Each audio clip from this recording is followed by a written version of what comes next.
미국 공군이 이란을 상대로 사용하기 위해 준비하고 있는 것을 당신은 믿지 못할 겁니다. 2026년 4월 29일 수요일, 이란 혁명수비대 독재 정권과의 전쟁이 새로운 국면을 맞이했습니다. 트럼프는 테헤란을 해상에서만 압박하는 것이 아닙니다. 이제는 공중에서도 메시지가 전달되고 있습니다.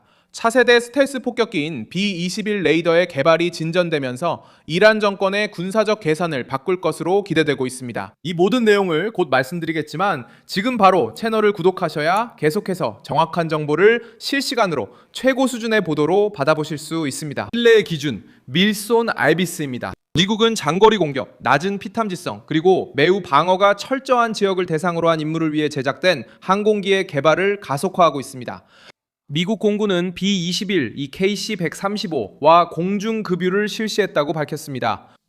이것은 항공기 작전 범위를 넓히며 프로젝트가 약속에서 실제 능력으로 전환되고 있음을 보여줍니다. 이는 매우 중요합니다. 공중에서 급유가 가능한 스텔스 폭격기는 단순한 메시지를 전달합니다. 거리만으로는 더 이상 안전을 보장할 수 없다는 것입니다. 지하기지, 강화된 구조물, 미사일을 압박 수단으로 삼는 이란에게 B-21의 발전은 심각한 경고로 들릴 것입니다. B-21 레이더는 첨단 방어망을 뚫고 재래식 및 핵무기를 탑재하며 정보, 감시, 정찰, 통신, 전자전 시스템과 연동하여 작전할 수 있도록 개발되었습니다. 다시 말해, 이것은 단순한 비행기가 아닙니다. 목표를 찾아내고 위험 지역을 돌파하며 정밀하게 공격하기 위해 만들어진 군사 네트워크의 한 부분입니다. 그리고 이 점이 테헤란에게 더 큰 부담으로 작용합니다. 이는 심리적, 군사적 압박으로 작용합니다. 이란 정권은 강대국이 고위험 환경을 돌파하도록 설계된 항공기를 선보일 때 지휘센터, 저장고, 그리고 보호된 시설들이 덜 안전해진다는 것을 알고 있습니다. B-21은 아직 전투에서 흔히 쓰이는 무기는 아니지만 시험 운용은 진전되었습니다. 캘리포니아 에드워즈 공군기지에 더 많은 항공기가 도착하면서 임무 시스템 평가, 무기 통합, 그리고 정비에 대한 평가가 확대되었습니다. 그 후 생산을 가속화하기 위한 합의가 이루어졌고 2027년에 사우스 다코타의 엘스워스 공군기지에 작전 배치될 예정입니다. 일정에 따르면 레이더는 이미 미국을 떠났습니다. 이러한 진전이 이란의 우려를 설명해 줍니다. 이 비행기는 아직 전체 함대에 배치되지는 않았지만 이미 비행 중이며 공중급유를 테스트하고 통합 과정을 거치고 더 빠른 생산 라인에 들어가고 있습니다.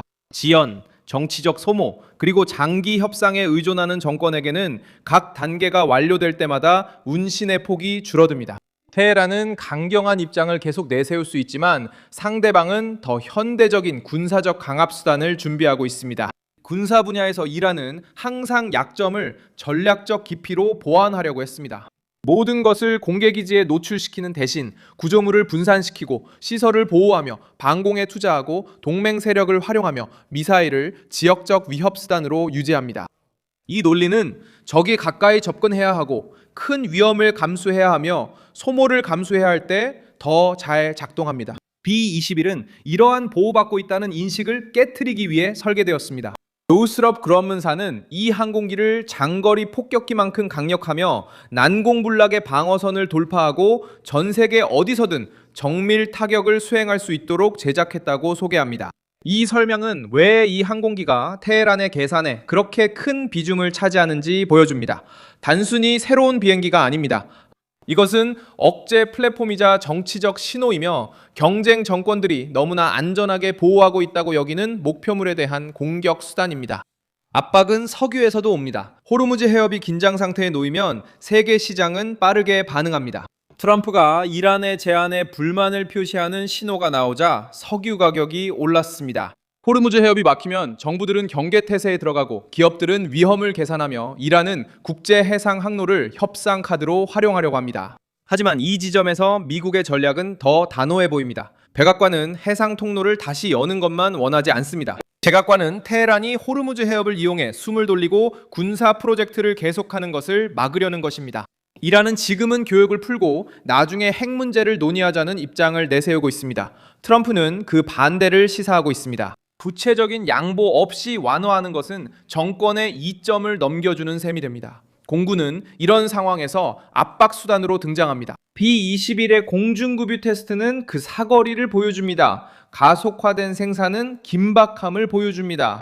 더 많은 시험 항공기의 도착은 프로젝트가 진전되었음을 보여줍니다. 그리고 이란과의 위기는 멀리서 보여주는 시범입니다.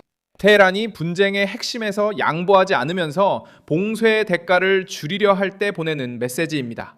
이란 정권에게 문제는 두 가지입니다. 단기적으로 봉쇄는 경제를 압박하고 석유의 정상적인 흐름을 어렵게 만듭니다. 중기적으로 스텔스 폭격기는 테헤란이 항상 방패로 여겨온 군사시설에 대한 위험을 높입니다. 이란은 계속해서 저항을 이야기할 수 있습니다. 하지만 압박은 해상, 경제, 외교, 그리고 이제는 항공 분야에서도 커지고 있습니다. 핵심은 워싱턴이 실제로 공격을 가하기도 전에 이미 힘을 사용하고 있다는 점입니다. 힘은 해군의 움직임, 경제적 압박, 불완전하다고 여겨지는 제안의 거부, 그리고 논쟁의 흐름을 바꾸는 기술의 과시에서 드러납니다. B-21은 효과를 내기 위해 이란 상공에 있을 필요가 없습니다. 그저 그 기체가 곧 더 장거리 임무를 수행할 준비가 될 수 있다고 믿게 만드는 것만으로도 충분합니다. 이 부분이 테헤란을 가장 곤란하게 만듭니다. 이란은 항상 자신들이 가장 민감하게 여기는 것을 숨길 수 있다고 믿어왔습니다. 대화를 질질 끌고 이웃 국가들을 압박하며 해협을 글로벌 지렛대로 사용하는 것이죠. 이제 미국이 실제로 여러 단계로 대응할 수 있는 수단이 있다고 말하는 것을 보고 있습니다. 해상에서는 봉쇄, 경제에서는 압박, 외교에서는 핵 요구, 공중에서는 진격입니다. 이란 정권은 강해 보이고 싶어 합니다. 하지만 봉쇄 해제를 대가로 호르무즈 해협을 열겠다고 제안할 때 압박이 효과가 있음을 보여줍니다. 모스크바의 지원을 구할 때는 후방 지원이 필요하다는 것을 보여줍니다. 핵 문제를 미루려고 할 때는 그것이 가장 민감한 지점임을 보여줍니다. 그리고 미국이 B-21의 진전을 공개할 때 메시지는 분명해집니다. 미국의 인내심에는 군사적 준비가 동반된다는 것입니다. 그래서 B-21 레이더가 이 시기에 상징이 된 것입니다. 그것은 수준의 변화를 의미합니다. B-2도 이미 두려움의 대상이었습니다. B-21은 더 현대적이고 통합적이며 연결되어 있고 첨단 방어 환경에서의 전쟁을 염두에 두고 설계된 후계기로 탄생했습니다. 이란에게 이것은 단순한 선전이 아닙니다. 이것은 압박의 다음 단계가 훨씬 더 통제하기 어려울 수 있다는 경고입니다. 결국 지금 일어나고 있는 것은 압박의 전환입니다.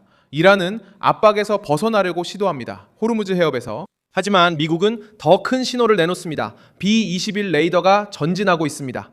그리고 각 성공적인 테스트는 그 위협을 더욱 구체적으로 만듭니다. 워싱턴은 테헤란이 석유, 미사일, 핵 프로그램을 방패로 삼아 이 지역에 도전하는 것을 막고자 합니다. 그리고 이란 정권도 시간이 이제는 그렇게 쉽게 자신들에게 유리하게 작용하지 않는다는 것을 알고 있습니다. 이 영상에 좋아요를 눌러주시고 채널을 구독해주세요. 그리고 마지막에는 댓글도 확인하셔서 밀소니아노 커뮤니티와 더욱 활발하게 소통해보세요.